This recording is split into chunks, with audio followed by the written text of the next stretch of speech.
Hello friend, welcome back to my YouTube channel. आज हम पढ़ेंगे चैप्टर 5 पंचायती राज।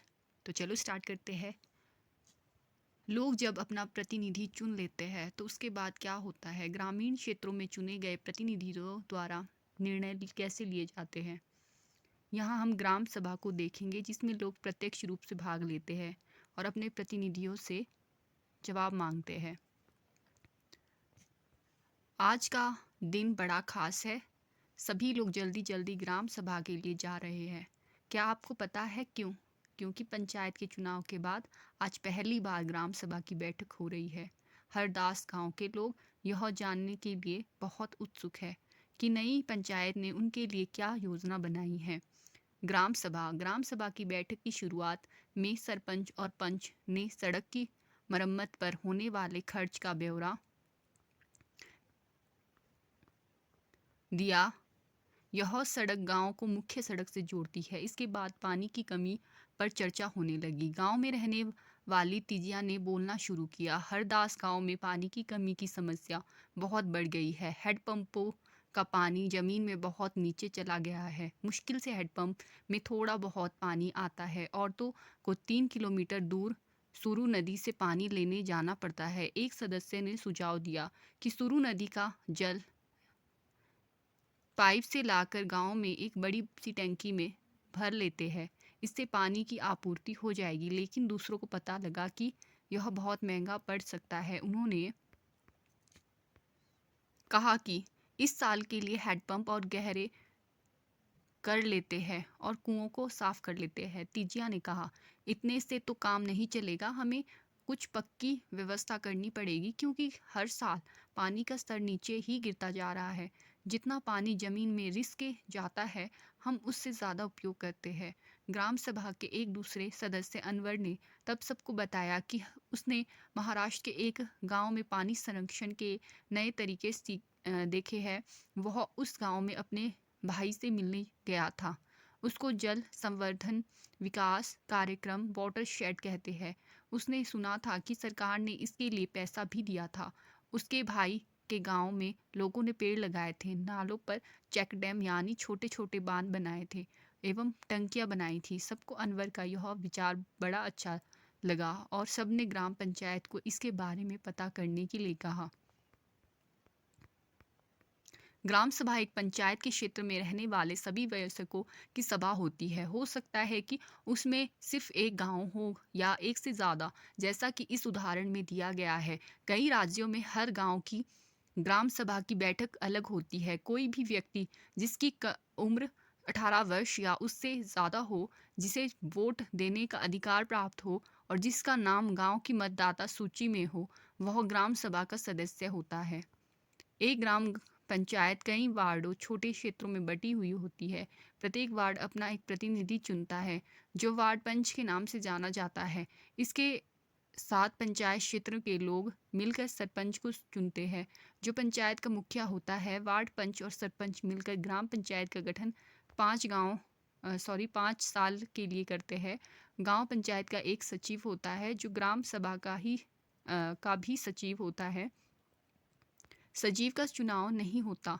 उसकी जो सचिव है उसका चुनाव नहीं होता, उसकी सरकार द्वारा नियुक्ति की जाती है। सचिव का काम है ग्राम सभा एवं ग्राम पंचायत की बैठक बुलाना और जो भी चर्चा एवं निर्णय हुए हो उनका रिकॉर्ड रखना।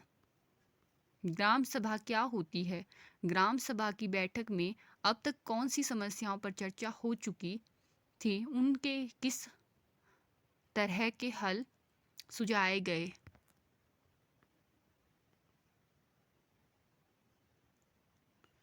ग्राम सभा में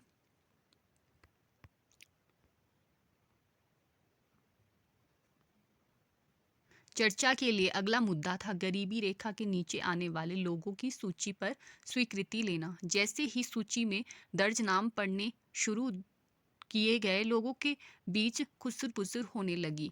नटवर ने हाल ही में एक रंगीन टेलीविज़न खरीदा है और उसके बेटे ने एक नई मोटरसाइकिल भी भेजी है। वह गरीबी रेखा के नीचे कैसे हो सकता है? सूरजमल ने अपने पास बैठे आदमी से धीरे से कहा। सरोज ने सुखी बाई से कहा, बिरजू का नाम इस सूची में कैसे आ गया? उसके पास तो इतनी ज़मीन है, इस सूची में तो सिर्फ गरीब लोग होने चाहिए। ओम प्रकाश एक मजदूर है, उसके पास बिल्कुल ज़मीन नहीं है, वो मुश्किल से अपना गुजारा चला पाता है, पर उसका नाम इस सूची में नहीं है। सुखीबाई ने कहा, तुम्हें तो पता ही है कि नटवर और बिरजू अमीर चंद के दोस्त है। अब अमीर चंद को कौन कुछ बोल सकता है? अमीर चंद पहले गांव का जमींदार था और अब भी बहुत सारी जमीन का मालिक है, लेकिन हमें ओम प्रकाश का नाम तो सूची में डलवाना ही चाहिए। सरपंच ने देखा कि लोगों के बीच में खुसुर पुसुर हो रही थी। उन्होंने पूछा कि अगर किसी को कुछ कहना हो तो कहे। सरोज ने सूरजमल को उकसाने की कोशिश की कि वह नटवर और बिरजू के बारे में पूछे, लेकिन सूरजमल चुपचाप बैठा रहा। अमीर चंद ग्राम सभा में बैठा सब पर निगाह रखे हुए था। सरोज ने उठकर कहा कि ओम प्रकाश का नाम सूची में होना चाहिए। दूसरे लोगों ने भी माना कि ओम प्रकाश का परिवार बहुत गरीब है। सरपंच ने पूछा कि उसका नाम सूची में क्यों नहीं था। जिस व्यक्ति ने गरीबी रेखा के नीचे आने वाले परिवारों का सर्वेक्षण किया था, उसने बताया, मैं ओम प्रकाश के घर कई बार गया, पर हर बार वहां ताला लगा हुआ था। वह शायद कहीं काम ढूंढने के लिए गया हुआ था। सरपंच ने कहा कि ओम प्रकाश की पारिवारिक आय देखी जाएगी और अगर वह सरकार द्वारा तय की गई राशि से कम है तो उसका नाम भी सूची में शामिल किया जाएगा। ग्राम पंचायत पूरे गांव के हित में निष्पक्ष रूप से काम कर सके, इसमें ग्राम सभा की महत्वपूर्ण भूमिका है। ग्राम सभा की बैठक में ग्राम पंचायत अपनी योजनाएं लोगों के सामने रखती है। ग्राम सभा पंचायत को मनमाने ढंग से काम करने से रोक सकती है, साथ ही पैसों का दुरुपयोग एवं कोई गलत काम ना हो इसकी निगरानी भी करती है। इस तरह से ग्राम सभा को चुने हुए प्रतिनिधित्व पर नज़र रखने और लोगों के प्रति उन्हें जिम्मेदार एवं जवाबदेह बनाने में बहुत ही महत्वपूर्ण भूमिका निभाती है। ग्राम पंचायत की नियमित रूप से बैठक होती है। उसका मुख्य काम उसके क्षेत्र में आने वाले गाँव में विकास कार्यक्रम लागू करवाना होता है। जैसा कि आपने देखा, ग्राम सभा की पंचायत के काम को स्वीकृति देती है, तभी पंचायत अपना काम कर पाती है।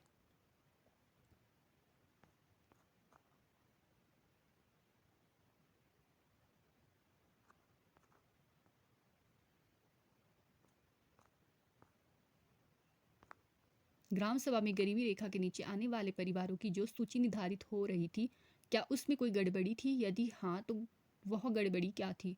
सरोज ने सूरजमल से बोलने के लिए कहा, फिर भी वह चुप क्यों रहा? क्या आपने ऐसी अन्य घटनाएं देखी है जहां लोग अपने लिए ही बोल नहीं पाते? आपके अनुसार ऐसा क्यों होता है? इंसान को बोलने से कौन सी चीज़ रोकती है? महाराष्ट्र के दो पंच जिन्हें 2005 में अपनी पंचायत में उल्लेखनीय काम करने के लिए निर्मल ग्राम पुरस्कार से सम्मानित किया गया।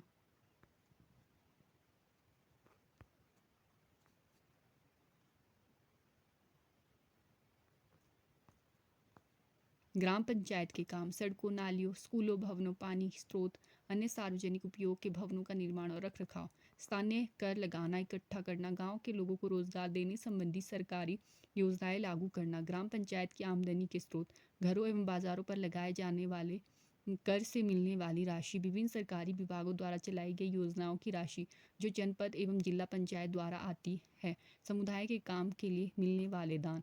कुछ राज्यों ने ग्राम सभाएं काम करवाने के लिए समितियां बनाई थी। उदाहरण के लिए निर्माण समिति, मान लीजिए कि गांव में एक सामुदायिक केंद्र का भवन बनवाना है, तो यह काम निर्माण समिति करेगी। इन समितियों में कुछ सदस्य ग्राम सभा के होते हैं और कुछ पंचायत के।